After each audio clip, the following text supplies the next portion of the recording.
নিঃস্ব অবস্থায় কি দোয়া করতে পারেন একজন মানুষ, এই দোয়াটা শিখে নেন, ইনশাআল্লাহ আপনার জীবনের সমস্ত সংকট কেটে যাবে। আমি নিজে ওই দোয়াটা বেশি বেশি করার চেষ্টা করি। দোয়াটা হচ্ছে, মুসা আলাইহিস সালাম একটা গাছের নিচে হেলান দিয়ে বসলেন, বসে দেখলেন দুজন মেয়ে দাঁড়িয়ে আছে দূরে, পানি নিতে পারছে না। লোকজন পানি নিয়ে যাচ্ছে, ওরা দাঁড়িয়ে আছে বেচারি। মুসা আলাইহিস সালাম গিয়ে বললেন, কি সমস্যা আপনাদের? এটা নিয়ে আপনারা আবার মেয়েদের সাথে কথা বলার চেষ্টা করেন। ঠিক আছে, তো মাহারাম গায়রা মাহারাম মেনে চলে।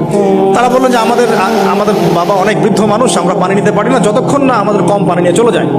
মুসা আলাইহিস সালাম একটু বললাম না, ফিজিক্যালি খুব স্ট্রং ছিলেন, থাকে না বডি বিল্ডার, সামনে গিয়ে কথা বলে সরো পানি নিতে দাও, তখন মানুষ একটু মূল্যায়ন করে না। তো মুসা আলাইহিস সালাম এভাবে পানি নিয়ে দিলেন এবং বাছুরদেরকে পানি পান করালেন, করিয়ে গাছের নিচে এসে বসে আছেন। বসে বসে তিনি দোয়া করছেন, এই যে দোয়াটা তিনি দোয়া করছেন, রব্বি, একটা নেক কাজ করলেন, নেক কাজ করলেন না, মানুষের উপকার করলেন, নেক কাজ করে এসে গাছের নিচে বসে দোয়া করছেন, আল্লাহ এখানে তো আমার খাবার পানি বাসস্থান কিছুই নাই, আমি কি করব?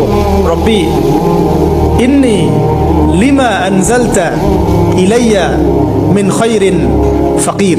অর্থ হচ্ছে, হে আল্লাহ, তুমি তোমার পক্ষ থেকে আমার উপরে যে নেয়ামতগুলো দিবে, আমি এর জন্য ফকির হয়ে বসে আছি।